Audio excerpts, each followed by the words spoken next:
Sveiki, aš Haroldas Bobinas. Norėčiau pakalbėti apie tipinių scenarijų žaidimuose elementus. Tipiniai scenarijų kūrimo elementai ir į ką scenarijaus kūrėjui reikia atsižvelgti, kuriant žaidimo scenarijus. Tipiniai scenarijų kūrimo elementai pasikartoja daugelį žaidimų. Jie yra daugiafunkcionalūs. Jie sudomina, jie intriguoja, įtraukia žaidėją, kuria žaidimo įtampą ir atlieka labai iš tiesų labai daug funkcijų.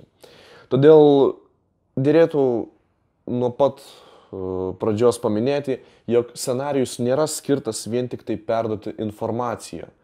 Tai nėra vien tik tai kažkoks veiksmas ir dialogas, kas įvyko žaidimo pasaulyje. Scenarijus yra viso žaidimo scenarijus yra labai daugialypis. Jį gali įeiti šalutinės istorijos, daugybė veikėjų, šalutinės užduotys, mini žaidimai ir taip toliau. Dėl to nereikėtų kažkaip, kuriant žaidimo scenarijų, labai savęs riboti ir nusistatyti, jog griežtai tai yra tik tai viena linija ir šioje linijoje turi įvykti vien tik tai tam tikri veiksmai. Ne. Scenarijus tikrai nėra skirtas vien tik tai perduoti paprastą informaciją ir suformuoti tos elementariai suvokiamus veiksmus, su juo galima padaryti daug daugiau. Taigi, tipiniai scenarijų kūrimo elementai. Pirmasis, kurį aš norėčiau paminėti, tai yra scenarijaus posūkis. Tai yra scenarijaus posūkiai, kurie vadinasi dažniausiai twist. Arba twist. Scenarijaus posūkiai dažnai scenarijui suteikia papildomos gilumos ir intrigos žaidimo istorijai. Bet ką reikėtų atsiminti, kad reikia labai stengtis, jog šis bruožas arba ši technika, jeigu taip galima pavadinti, nebūtų naudojama per dažnai. Tai toli gražu ne kiekviena užduotis privalo turėti scenarijaus posūkį. Tokiu atveju šis scenarijaus posūkis taptų labai įprastas, jeigu jis būtų naudojamas kiekvienoje užduotyje ir žaidėjas pradėtų jo tikėtis, jis būtų nuspėjamas. Arba dar blogiau, žaidėjas pradėtų piktintis per dažnai atsirandančiomis papildomomis žaidimo komplikacijomis.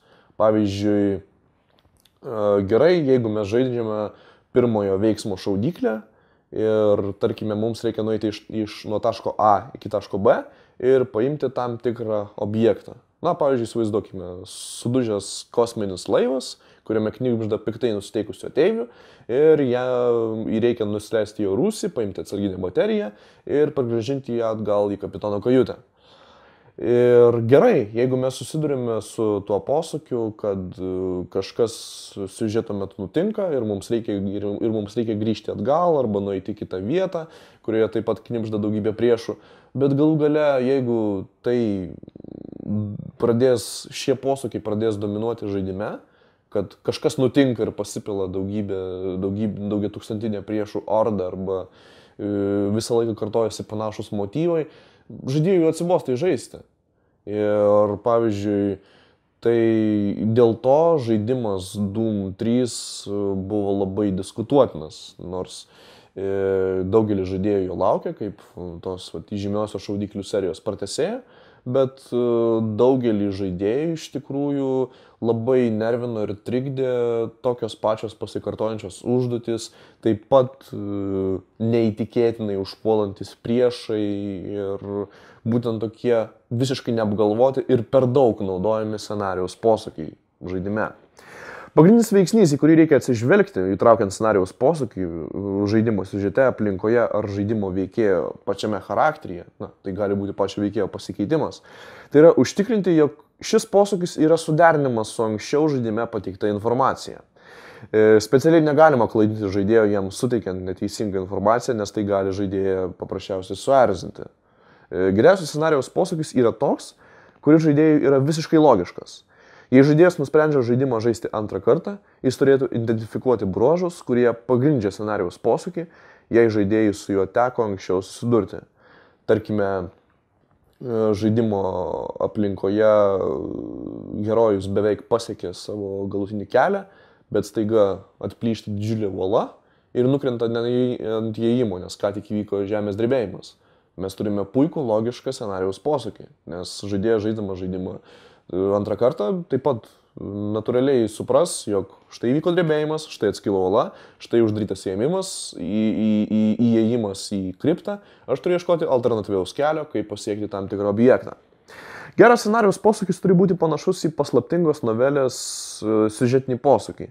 Pačioje knygos pabaigoje pagrindiniai personažai jau beveik įsiaiškina, kas įvykdė nusikaltimą, bet protingam skaitytojui turėtų būti suteikiama papildomai nuorodų, kurios pamažu nurodytų kaltininkus. Arba atvirkščiai, jos galėtų suklaidinti ir nurodyti visiškai nekaltą asmenį ir mes jį laikytumėm kaltu, bet finale paaiškėtų, jog jis nėra kaltas. Prieš tiesiogiai juos atskleidžiant skaitytojui arba šiuo atveju žaidėjai. Taigi, sekantis scenarijų kūrimo bruožas arba technika, kuri yra naudojama, tai yra atmosferos kūrimas. Žaidimo atmosfera negali būti kažkaip apibrėžiama bet kokios medijos forma. Tai nėra vien tik tai garsas, vaizdas ar kažkas atskiro. Žaidimai taipogi nėra to išimtis. Ar tai būtų nervus kutenanti įtampa, ar tai būtų siaubo žanro suspensija, ar tai būtų didelio greičio veiksmas, pavyzdžiui, lenktynių žaidimuose. Atmosfera atlieka didelį vaidmenį formuodama žaidėjo įsijautimą. Ir įtampos kūrimas yra puikia žaidimo atmosferos forma, kai puikiai pasinaudojama garsu, muzika arba abiejų šių komponentų trūkumu, kai jų nėra arba nepakanka, apšvietimu ir visą žaidimo aplinką. Pavyzdžiui, norėčiau paminėti puikų atmosferos pavyzdį, tai būtų žaidime Thief, Deadly Shadows, kuris turi lygį The Shalebridge Cradle, kuris verstusi kažkas panašaus į Skalūnų tilto lopšys. Jame žaidėjas atsiduria buvusiuose vaikų namuose, kurie po gaisro tapo beprotnamiu. Viskas šioje žaidimo lokacijoje labai stipriai veikia žaidėjo vidinę nuojautą, jo visas juslės nuo pat įėjimo į lygį. Nuo pat apšvietimo, kuris yra labai tamsus, garsai šiame lygyje yra taip suminkštinti, jog tampa beveik nebegirdimi. Neretai pasigirsta vaiduokliški muzikiniai akordai ir dažnas žaidėjas labai įsitraukia į svetimą ir apleistą žaidimo aplinką. Ir kai garsus trenksmas staiga nutraukia tą tylą, žaidėjas būna sukrečiamas arba įsigąsta. Šio lygio atmosfera labai įtraukia žaidėją ir jam padeda įsijausti į žaidimo aplinką. Taigi, atmosferos kūrimas yra puikus būdas sustiprinti žaidėjų įsitraukimą, bet scenarijaus autorius, žinoma, turi įsitikinti, jog žaidėjas nebus joje įklampintas, nesubtiliai atmosferą formuojant tiesiog vieną kryptimi. Jei žaidimas yra pilnas įtampos ir niūrumo, pernelyg pozityvus nežaidimo pasaulio veikėjai, tie veikėjai, kurių žaidėjas valdyti negali, tai jeigu įsivaizduokime, tokioje atmosferoje mes gautumėm iš žaidimo veikėjo pernelyg pozityvų atsakymą į klausimą, tai gali sunaikinti visą žaidimo nuotaiką. Nors teisingai suformavus aplinkybės, tai būtų galbūt galima traktuoti kaip bandymą žaidimo veikėjai, kaip bandymą būtų galima tai traktuoti nuslopinti savo jaudulį. Dėl to labai žaidimo atmosferą būtina formuoti labai subtiliai. Taip pat žaidimo nuotaika neturėtų pernelyg greitai pasikeisti. Tokiu atveju žaidimas pradėtų atrodyti nerišlus ir visiškai kažkaip nenatūralus, dirbtinas. Reikėtų kurti pastovų skirtingų atmosferų tipo mišinį viso žaidimo metu ir žaidėjams paprasčiausiai pasidarys sudėtinga prarasti įsitraukimą arba pradėti nuobodžiauti. Sekantis scenarijų formavimo bruožas yra dilema. Dilema yra faktorius, kuris priverčia žaidėją padaryti pasirinkimą. Nors iš pirmo žvilgsnio galėtų atrodyti, jog dilema turėtų būti labai sudėtingas pasirinkimas žaidėjai, ji ne visada gali būti labai komplikuota. Tai nebūtinai turi būti toks, kaip sakant, kardinalus pasirinkimas, po kurio žaidėjui pasikeistų visas žaidimo siužetas. Žinoma, tai gali būti, tai priklauso nuo paties žaidimo scenarijaus. Bet dilema žaidimo užduotyje gali būti labai visiškai paprasta. Apsisprendimas bėgti nuo pavojingo priešo ar suokautis. Pavyzdžiui, mes turime RPG žaidimą Ir matome, jog priekyje mūsų laukia daugybė priešų. Ar mes ketiname tuos priešus kažkaip apeiti aplink šalį, ar žaidėjas veršis ir juos visus nugalės ir gaus labai daug patirties taškų. Jo pasirinkimo sprendimas, bet čia jis susidarė su dilema. Labiau rimtesnės dilemos gali būti potencialūs geros užduoties kūrimo įrankiai. Pavyzdžiui, žaidime Neverwinter Nights 2, Mask of the Betrayer, žaidėjas turi šansą atimti senovės Lokių dievo Okų sielą, arba jis gali pasirinkti išgelbėti jo gyvybę. Pasirinkimas visiškai priklauso nuo žaidėjo. Kitas puikiai žinomas žaidimas Mass Effect, kuriame žaidėjui iškyla dilema, kai jis privalo nuspręsti, kurį iš savo dviejų bendražygių jis ketina išgelbėti, žinodamas, jog kitas bendražygis mirs.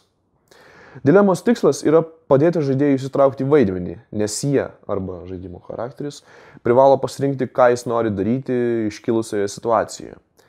Dilema RPG žanro žaidimuose, kaip aš jau truputėlį pabrėžiau, tai tikriausiai yra vienas iš prasmingiausių tikslų, norint suformuoti užduotis, nes jis suteikia žaidėjui galimybę tiesiogiai paveikti žaidimo pasaulį ir ji įtraukia žaidėją į suformuotą žaidimo aplinką ir istoriją.